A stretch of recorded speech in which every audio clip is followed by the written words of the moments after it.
तर शेतकरी मित्रांनो, आज आपण इथं कोहळी या गावी आलेलो आहे आणि इथं विश्वनाथजी चौथमल यांच्या शेतावर आपण आलेलो आहोत. किती एकरचा आहे प्लॉट?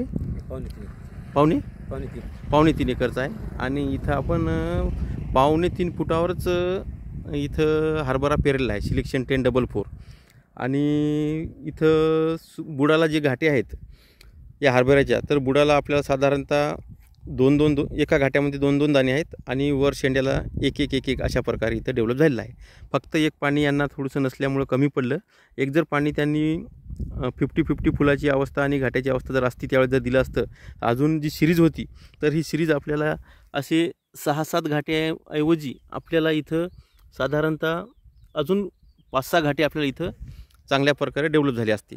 तर इथं साधारणतः 15-16 पर्यंत तरी उतारा यायला पाहिजे. 3.25 फूट अंतर आहे 2 ओळीतलं. एकरी 20 किलो बियाणं टाकलेलं आहे. ॲव्हरेज चांगला येण्याची शक्यता आहे. काही भाग त्यांचा पलीकडचा जे सुरुवातीचा प्लॉट होता तो तिथं त्यांनी कापलेला आहे आणि त्याचे ढीक पण लावणं चालू, जसा वाळला तसं त्याप्रमाणे.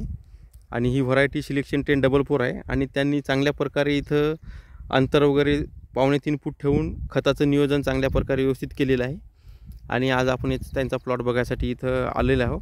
आणि पूर्ण अंतर जे 3.25 फूट होतं हे पूर्ण इथं पॅक झालेलं आहे अशा प्रकारे सर्व अंतर.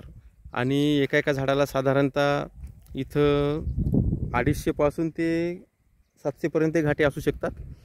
फक्त अजून घाटे वाढत होते, पण ते त्यांच्याकडे पाण्याची व्यवस्था कमी असल्यामुळे ते वाढल्या गेले नाहीतर अजूनसुद्धा आपल्याला यांच्यामध्ये अजून ॲव्हरेज चांगला आला असता.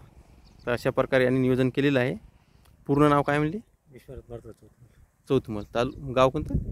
कोहळी, तालुका हातगाव. तर अशा प्रकारे यांनी नियोजन केलेलं आहे. आणि याला शेंडा वगैरे खुडला का? नाही. म्हणजे या व्हरायटीला शेंडा खुडायची पहिले मी सांगितलं होतं, काही गरज नाही, आपोआप ब्रँचेस खूप करते. म्हणजे एका झाडाला फांदी लागते, फांदीपासून उपफांद्याला पण उपफांद्या, म्हणजे भरगच्च फांद्या लागतात. तर अशा प्रकारे इथं नियोजन आहे. आणि फवारण्या किती? 4 केल्या का? 4. आणि खताचं नियोजन किती वेळ केलं? कुठलं टाकलं मग? 20-0-13. त्या जागी तुम्ही 10-26-26 किंवा DAP टाकायचं होतं. सोबत हे टाकलं का? सल्फर नाही टाकलं, म्हणजे सारिकाची टाकली. हां. आणि मायक्रोन्यूट्रन्स सारिका. आणि दुसरं काही वर टाको किंवा फर्टेरा वगैरे? ते नाही टाकलं. हे क्लोरोची पुढे टाकली. एक करी 2 पुढे 2 फुले असं का? तरी मर वगैरे काही लागली नाही?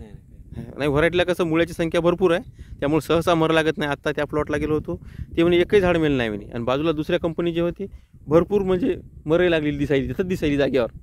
ते मर पण लागत नाही. आणि चांगलं आहे. फक्त एखादं पाणी कमी पडलं तुमचं, बाकी काहीच नाही. म्हणजे तुम्ही आता मग चांगलं वाटेल समजा. बरं, ठीक आहे.